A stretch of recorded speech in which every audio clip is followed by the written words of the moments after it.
Hello world, it's me Dojo. Welcome back to my YouTube channel. And today guys, in this video, another C++ activities na naman tayo. And sabihin ko na kung anong pag-aaral na natin.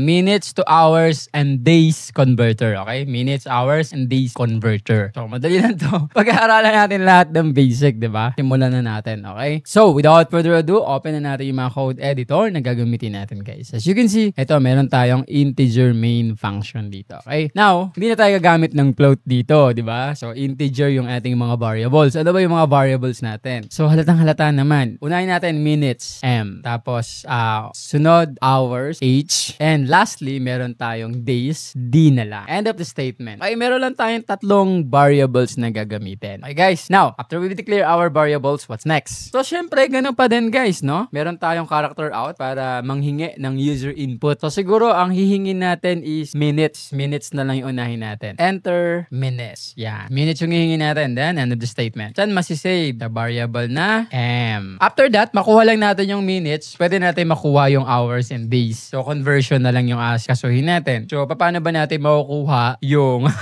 hours using minutes? Napakadali nito. Kailangan pa ba itong pag-isipan, guys? Ilang minuto ba meron sa isang oras? Diba 60? So, anong formula? Si hours or si H, ang value niya is 60. Okay? Divided by minutes. M. Ayan. Or, baliktad. Okay? 60 or minutes divided by 60. Yan yung magiging value niya. Diba? In every hour, there are 60 minutes. Okay? Ito yung, lalagyan ko pa ba ito ng comment? Wag na. Diba? Ito yung operation para makuha natin kung ilang minuto meron sa isang oras.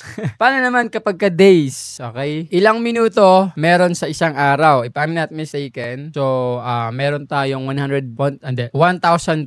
Okay? 1,440 minutes. Okay? Yan. Yan yung meron tayo.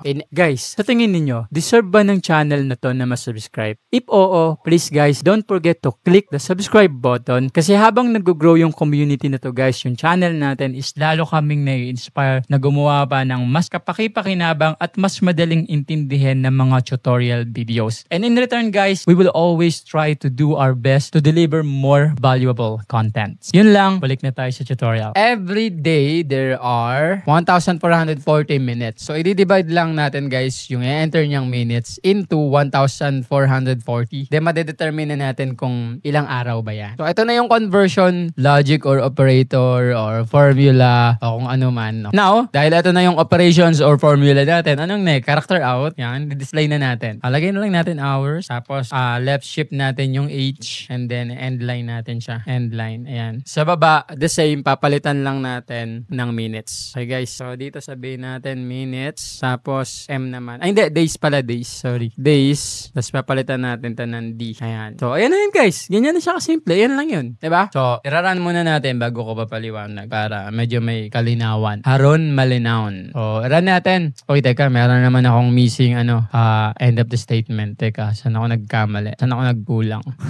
Character out. Character out. Tama naman. So, iran nga natin yung problem. Sabi dito, enter minutes. Ayun, wala akong left shift. Ayan. So, iran na lang natin. Ayun. Gumana na. Naintindihan namin yung struggle nung nag-aaral watching videos. Alam namin na mahirap yung mag-backward and forward. Tapos ipopost mo pa kapag kailangan mong kopyahin yung code. Kaya naman guys, gumawa kami ng PDF notes kung saan doon namin nilagay yung mga topic, yung mga code example, yung mga explanations. And so many times guys, yun din yung ginagawa kong timeline at keywords para sa mga topic na ginagawa ko dito sa YouTube. So ang masasabi ko lang guys is mas advanced pa yun kumpara sa mga topic natin dito. Mas marami siyang laman. And soon enough, maglalagay kami doon sa PDF ng mga link ng mga unlisted videos. Pag sinabi nating unlisted videos guys, ito yung mga tutorial na hindi namin pinpublic. You can only access them kapag ka meron kang link. Makakatulong sa inyo tong PDF. Napakamura lang niya guys. Bakit may bayad? Kasi syempre, nag-hire ako ng mga tao na tutulong sa akin gumawa. So if you're interested guys, andyan yung link sa baba. And if you're going to ask me, is it worth it? Of course, it's worth it. Again guys, yun lang. Balik na tayo sa tutorials. So enter minutes tayo. 60 minutes, 1 hours, tapos 0 days. So sabihin natin na ang i-input ko is 1,444. 1 day. 1,444. Diba? 1. O, paano pag dodoblehin natin? 1,000, 2,880. That's 2 days. O, diba? 2 days, 48 hours. Nakuha nyo guys, ganyan lang kasimple. Napakadali, diba? Pinapakita ko lang sa inyo. Ma-practice lang natin yung mga pinag-aralan natin. Bonus na lang to.